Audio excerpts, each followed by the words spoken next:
Ready to go as we harrow the main track here at the Big A. 4 full cards remain.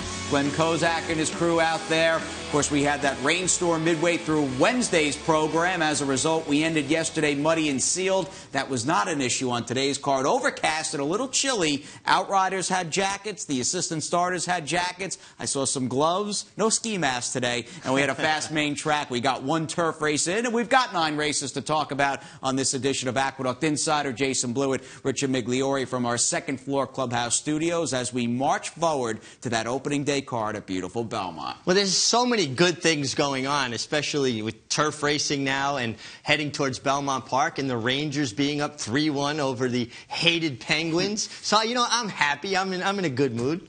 It's a great time of the year. Stanley Cup playoffs. Rangers are doing well. Belmont's right around the corner. We're 9 days out from the 141st Kentucky Derby, and we will have to wait a little longer, unfortunately, as we start Thursday's headlines to see the big beast. He loved Saratoga last summer. Big allowance win up there, and that preceded his blowout win, or game win, I should say, in the Grade 1 Kings Bishop. Sounds like, according to trader Tony Dutrow, the Carter just knocked him out a little bit, and he lost a little weight coming out of that stake on April 4th. Well, no one can ever question Tony Dutrow's horsemanship, and he knows his horses. He'll do what's right by him, and we'll see the big beast up in Saratoga, site of his biggest victory right here in the King's Bishop. Well, I had to get that one right, and I guess he'll point for races like the Forgo. You know he likes 7 Frones. You know he likes Saratoga, and he'll run well fresh. And that leaves Palace Malice as unquestionably the horse to beat opening day or opening Saturday in the Westchester, one of 3 graded stakes on that Kentucky Derby Day card at Belmont Park. Juba, who was a big winner here Wood Day and has a pretty big fan base. Confrontation, Palace Malice, they will knock heads without the big beast in the Westchester. Yeah, it's going to be good to see Palace Malice back, and hopefully he can defend his Met Mile triumph of last year. Juba's an interesting horse. He's a horse that needs to step up and show he can compete against that company, but he's got a lot of ability, and I think he's really learning how to run. I think early on in his career he was a little bit of a clown. I think he's really figuring it out and becoming a professional for Jimmy Jerkins. And Centennial Farm, they have Wicked Strong, big favorite this coming Saturday. Last graded stakes of the spring meet, the Excelsior. We will have that race for you right here on MSG Plus. Saturday evening, hopefully the first round with the Rangers and Pens is a thing of the past. But let's get on to Uncle Mo. Remember him? Unbeaten, brilliant 2-year-old champion of 2010. Where has the time gone? Feels like yesterday he was up the track in the Breeders' Cup Classic. He had his first ever 2-year-old horse run today at Keeneland, and surprise, surprise, a winner by the name of Outwork. The way to start off a stallion career, and he passed along his precocity. Obviously, he was a great 2-year-old, and Johnny Velasquez was extremely high on this horse. I talked to him after the races yesterday in the jockey's room here, and he said he was flying back to Keeneland specifically for this horse, and he was high on him. And it must be particularly satisfying for Mike Rapoli, because it's his mare, Nana Mia, his horse, his stallion, Uncle Mo, and then to get the first winner. I mean, I can't even imagine how good that has to feel. He's the local kid that's done great things with his life. Grew up in Middle Village. I mean, it's a well-documented story with Mike coming to Aqueduct as a kid, loving the races, trying to put bets in at the windows here at the Big A as a kid. He's grown up. He's been very successful. He's got quite a bit of money, and it's nice seeing a guy that's very passionate about the game, wants to be an ambassador, and just throw so much money in the game as well as far as investments. I think the name of this horse is telling, too, Outwork. I'm sure that's one of his philosophies or approaches to the way he does business. They're not going to outwork him. So I love the name. I love the storyline, and hopefully we're going to see a lot more of this horse as we head to Saratoga. 164 2-year-olds for Uncle Mo. He covered more mares and has more foals currently than any other freshman stallion, and it does sound like Belmont Stakes Festival, the June 5th Tremont, will be where Outwork is headed for Mr. Trainer Todd Pletcher. And speaking of Todd Pletcher, Todd may have that 5-pack, may run a quarter of the field in the 141st Kentucky Derby as we head to Thursday's Derby Dozen. Todd, however, not the trainer of the likable and gritty Firing Line, who raced in the shadow of Dortmund over the winter out in Southern California. But make no mistake, this 2-time winner and a colt by Line of David is a very, very good 3-year-old. He's a very, very talented horse. Looks like he's learning to use his speed in a much more efficient fashion. Gary Stevens and Simon Callahan, his trainer, been working on that. He was very impressive in the Sunland Derby. Kind of reminded me of when Aladar would get away from Affirmed, Firing Line got away from Dortmund, and deliver that powerhouse performance. This is a horse you know can really, really run. I question his ability to go a mile and a quarter, but I'm not going to question his ability in general. He's a runner. He's got the grizzled veteran in one corner and the Derby rookie in the other. 52-year-old native of Britain. Trainer Simon Callahan has never started a horse in the Kentucky Derby. On the flip side of that, you get the great Hall of Fame rider, iconic Hall of Famer in Gary Stevens, who's worn the roses a couple of different times. Is that a positive in such a crazy 20-horse field? Oh, it's absolutely a positive. He's been there. He's done that. He's seen the situation. He's not going to be overwhelmed by the excitement and the hoopla. And I think it'll be a really help, a big assist to the trainer, Simon Callahan, how to negotiate all the Derby dealings that go on that week, dealing with the press, dealing with the crush of people that want a piece of you that week. I think it's got to be a big help. On the precipice of Derby week at Churchill Downs, pretty exciting. Let's get you to the turf, though. We had the one grass race today. When is the featured third? The Memories of Silver. Named for a good one, no doubt about that. Turn of the century, a multiple Grade 1 winner for Jimmy Toner. We had a field of 5, and most eyes, including track announcer Larry Colmus's, are on the odds-on favorite, Consumer Credit. Four is down at the rail and now been here before, and Pine Needles will go at it early, and Arad Ortiz Jr. will take Consumer Credit back running in third position, just ahead of Coffee from Arfa, and Color Party last of the 5 lengths off of Been Here Before and Manny Franco, who lead the way toward that first turn. And Pine Needles will sit in second, a length and a half off the lead. Consumer Credit is just to the outside of Coffee from Arfa, who's fourth and down toward the rail. Color Party is last in that opening quarter over the yielding turf in 26 and 2/5 seconds. So they make their way to the backstretch, and there goes Consumer Credit right now. Consumer Credit with that slow early quarter speeds up on the outside, and Been Here Before counters. Manny Franco wants the lead with Been Here Before. And Arad Ortiz Jr. held it briefly with Consumer Credit, but now they're back running in second, a length and a half behind. And Pine Needles is right there in third by another 4.5. Then Coffee from Arfa, and the trailer is Color Party. The half was 52 and 2. So they move into the far turn. Been Here Before back on top, and Consumer Credit still right there and edging up alongside once again, and Pine Needles is in the mix too, and now Consumer Credit takes the lead once again, and in hand too, as they come to the top of the stretch. Consumer Credit in front, Pine Needles into second. Been Here Before is back to third as they come to the final furlong. It is Consumer Credit and Arad Ortiz Jr. Let's her roll now, and Pine Needles is chasing her gamely on the outside. These two fine fillies down to the line. Consumer Credit and Pine Needles. Consumer Credit holds on. Pine Needles gave her a run for the money. Short on quantity, I think long on quality is the way to describe today's inaugural Memories of Silver. Turned out to be a close race. This was not a walk in the park for Consumer Credit. No, it wasn't, but I think the key to the race was when Irad Ortiz allowed her to run up down the backside and kind of keep the pacemaker a little bit honest and got the drop on the eventual runner-up. I never thought the runner-up should have been behind Consumer Credit. And Consumer Credit went out for Klarovich Stable. She's a filly by more than ready, and she's got a jockey aboard, or had a jockey aboard, who's fourth in the country in earnings, and he caught up with Richie moments after getting off the filly. I read the pace seemed very, very slow. You moved a little early down the backside to keep them honest. Yes, first thing I want to say thanks God and the owner and the trainer for giving me the opportunity to ride that filly. And we went very slow. I want to sit him behind some horses and cover up like Charles. He liked it all the time, safe ground and finished good. But I think the pace was too slow, so I make a little move in the first turn. I think I got the best horse in the race, so I put it right there and try to put a little more pace. Gonna be more comfortable for me. And then I wait for the other horse. And thanks God worked out good. Well, it looked like maybe that move made the difference, though, because Pine Needles came back at you at the end. Yes, I see on the stretch I got horse, and I asked him and she take off, but when I see and look at, she was right there, so he's gonna come by, so I have to hit it one time, and my filly respond pretty good. Thanks God.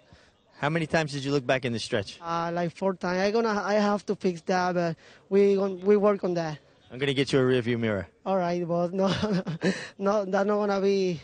We're not gonna accept that. We're gonna fix everything we have to do the right thing. Well, great ride. Congratulations. Thank you. Maybe an engraved rearview mirror for Irad, put his initials, a nice IO on the side, or blinkers. Or blinkers. It's right. one or the other. And I've had this conversation with him a couple of times. It's okay to glance back. It's okay to take a look to assess the situation. But actually, he said 4 times. It was 7 times. We counted it right here in the studio. He knows better. You can't look back constantly like that. And if that filly had come and beat him, then he's open for criticism. So, young rider.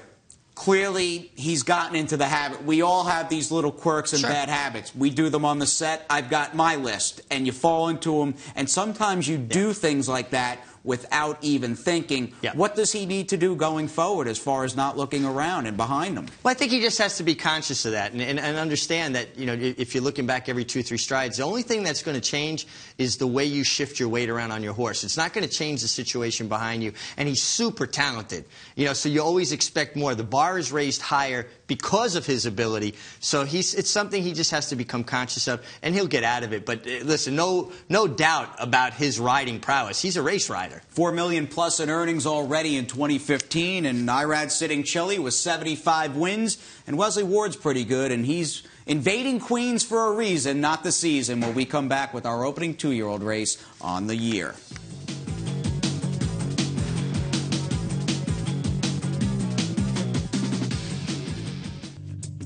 The countdown continues. That opening day program at the Taj Mahal, April 29th, next Wednesday, 2 dark days. In recent years, we've had to wait till Friday to Saturday. We don't have to wait that long. We'll wrap up shop Sunday and move 8 miles east on the Bell Parkway. Yeah, quick turnaround, only 2 days. There were years ago, we would only have 1 day. We'd close on Monday and start on Wednesday, even going to Saratoga. So I'm not going to complain about the quick turnaround. Here's a sign of good things to come, though. Field of 4 is short.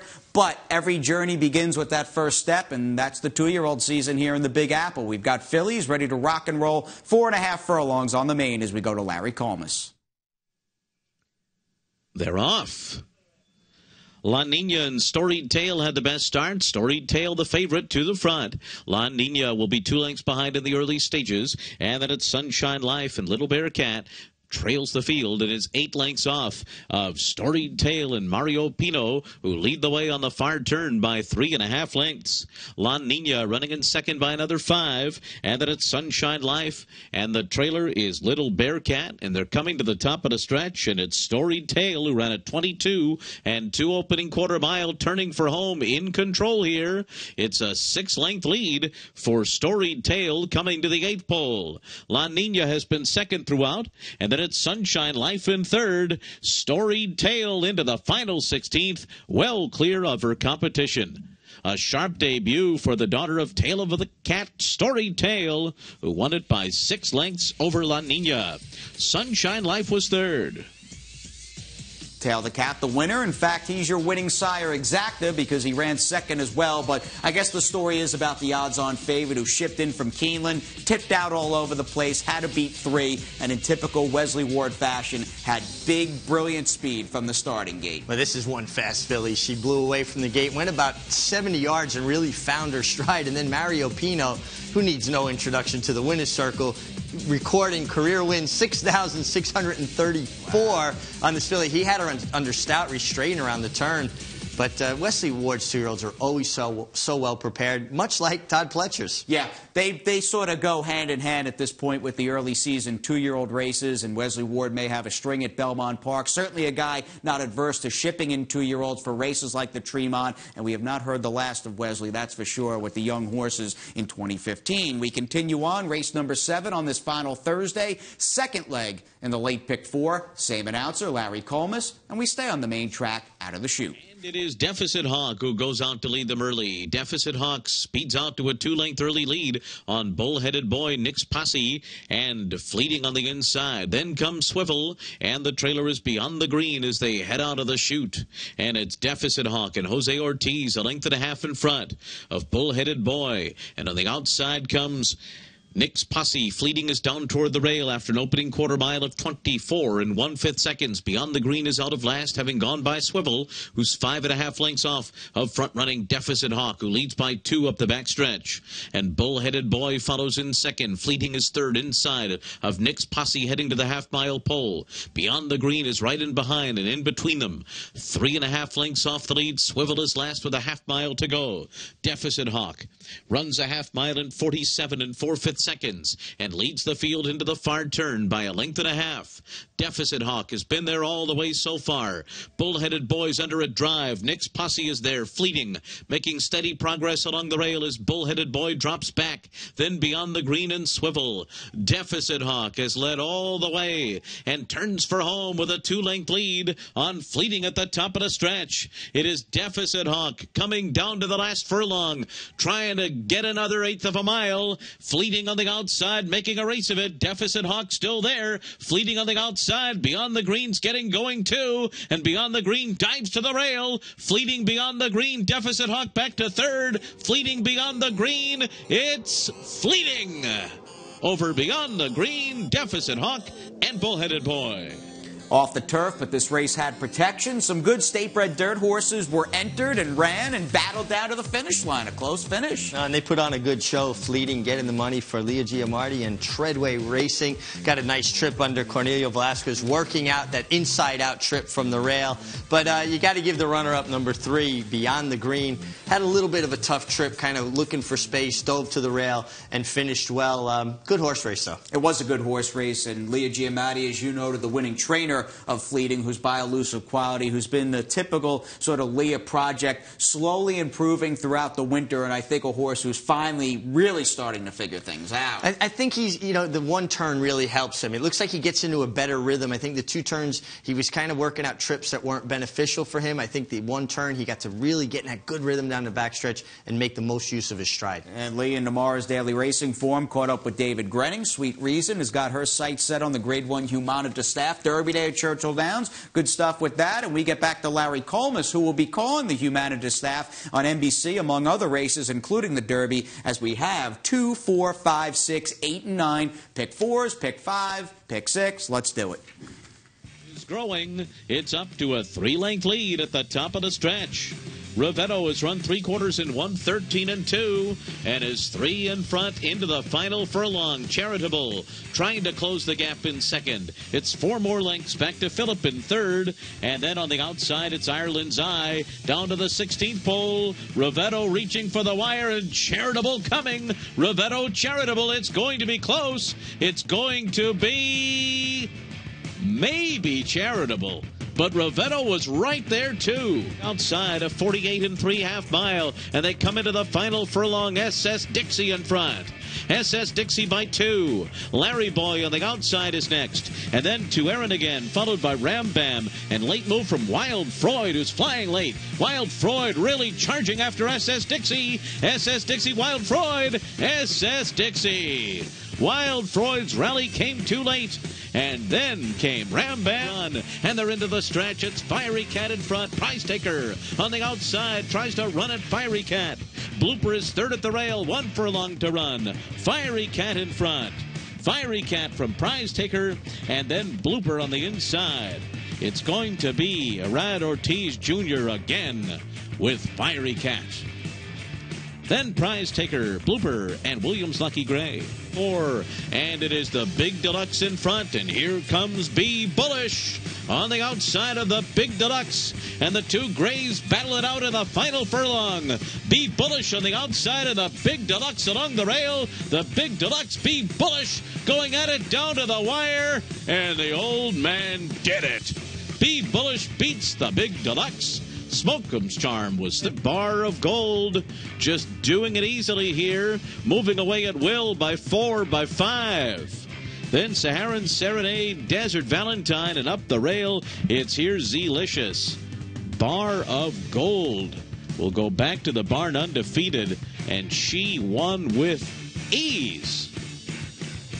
It was Here's Delicious second, and then Saharan Serenade and Desert Valentine. Lead here, Fidelius is coming through on the inside. Kerry Boy is there in contention. Then comes Hunter Gray, and on the extreme outside, it's Devilish Grin, but Fidelius has charged up the rail. Fidelius and Manny Franco in front. Devilish Grin on the far outside into second, behind Fidelius. Fidelius over Devilish Grin. Kerry Boy was third. A Fleet's Edge fourth.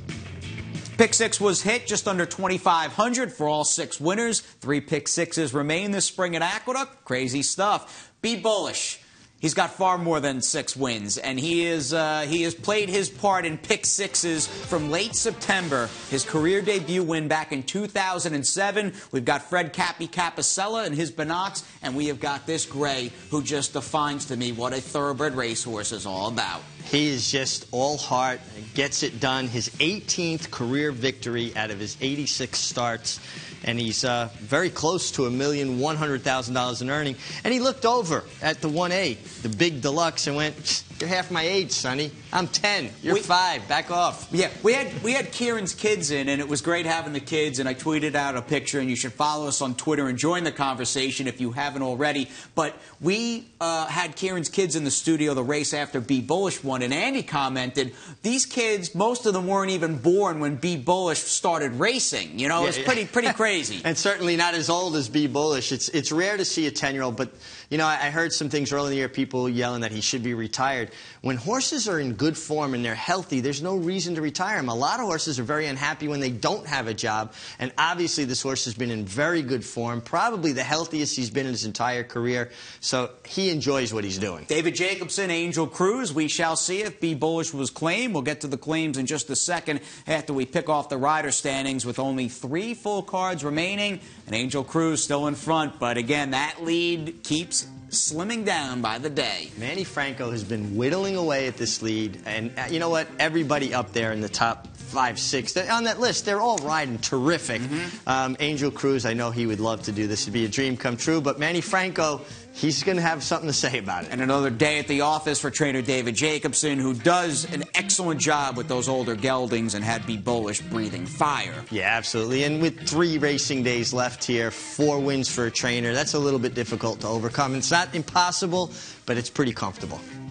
Let's move on to the one claim, a single claim on the afternoon, and the race Be Bullish actually won. Seek to Destroy, who did not run well today, claimed off Bruce Levine and Mike Rapoli by David Jacobson for $25,000. With an owner I'm not familiar with, but was very active yesterday claiming a handful of horses, and they got Seek to Destroy out of race number 6. And we look ahead to Friday's preview. When we come back, we'll go for the green on the green at the Big A.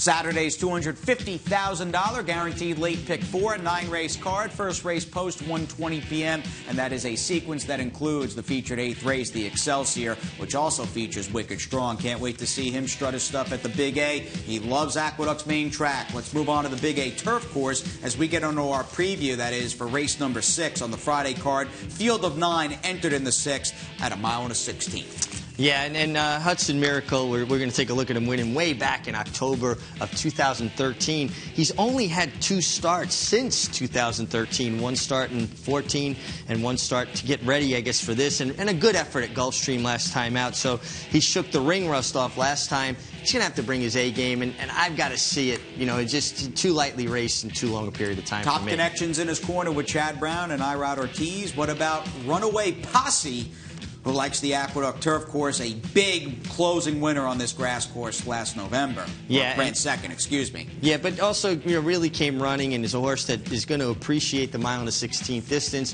has an advantageous inside post, so he'll save ground early because horses like that tend to lose ground on the second turn, but my philosophy is if you're going to lose ground on one turn, you have to save all the ground on the other. So he's starting from the inside. He'll have to work out a trip under Angel Arroyo. Some given this turf as we get on to race number 8, a non-winners of 1, $72,000 allowance race. Mrs. McDougal's, we go back to Chad Brown as well. He's locked and loaded. He's had a good spring meet, and he'll bring up this Gulfstream Park maiden winner. Yeah, and we've talked about this a great deal. We like horses coming from Florida in this direction. Chad Brown needs no introduction. He's having a tremendous year already. And this horse looks like he'll set up a good trip, or I should say she'll set up a good trip. And speaking of good trips, Ramble for Tony Dutrow has the rail. Yeah, he reached in, claimed this horse off of Bill Mott last time. And if Tony Dutrow claimed this horse, he saw something he really liked. This horse found her form. I thought our last 2 starts were terrific under Johnny Velasquez. Gets Kendrick Carmouche, has been riding well, and also gets that inside post on this inner turf course. A 3-time winner is a 3-year-old in 2014 for Chrysolite, who has got David Donk in her corner. And boy, oh boy, do his horses like the turf course at this time of the year. Well, it's something you pointed out to me the other day, how well David Donk does off the layoff on the turf here at Aqueduct. So he does ride a hot streak into this. So Dave Donk, certainly you have to respect anything he's putting out there and right a hot streak seems to go hand in hand with Andy and Maggie, who are standing by with who to look for tomorrow afternoon.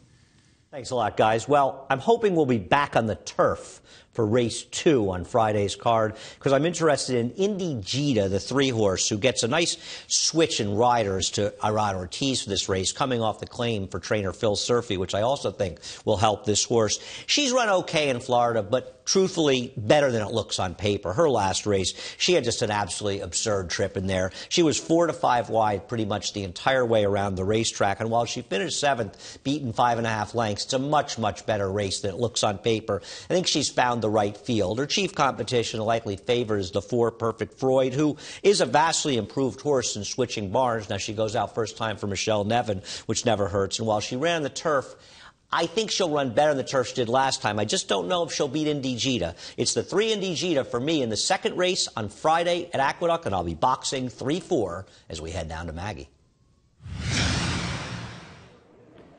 Thanks, Andy. Well, here in the lovely Aqueduct paddock, only 3 days left as we'll take a look at race number 6 on the Friday card. It's an allowance race for the New York breds, and while the Chad Brown horse Hudson Miracle will take most of the money, just never been a big fan of his, but one that I have been is Down on the Rail, and likely second choice in the mix coming off a layoff is number 2 Runaway Posse in here, and he's a horse who I liked a lot physically throughout his 3-year-old campaign. He's run well, incredibly, against other New York breds. I think Tim Woolley, who doesn't have many starters, I do think he does a good job, and he's been getting this horse ready down at Fair Hill. I think this horse will be ready off the bench, and I'm going to take a shot with him to take down this allowance field for New York breds on tomorrow's card. That's your Paddock Insider for today. Guys, back to you. From the paddock to the second floor clubhouse studio, thank you very much, Andy and Maggie. And Chad Brown, he's got Hudson Miracle, he's got Mrs. McDougal, he won today's Memories of Silver, and he may have the filly that every other 3-year-old turf filly is compared to in Lady Eli. Lady Eli is brilliant. The question mark I have for Lady Eli, obviously she's pointing to Belmont Oaks, 1.25 miles. If she'll stay that distance, sometimes horses that are that brilliant, have that much turn of foot, they don't stay past a mile, 1.16 miles. I hope that's not the case, but he's got some pretty good bench strength if she can't get 1.25 miles. It's an embarrassment of riches for the former Bobby Frankel protege, who was an Eclipse finalist last year and has his sights set on tomorrow's card here at Aqueduct and beyond, as we congratulate today's winner of the Memories of Silver, a good filly in Consumer Credit, and the buzzer has sounded. For the Mig and myself, we thank you for tuning in to Aqueduct Insider, and have a great night.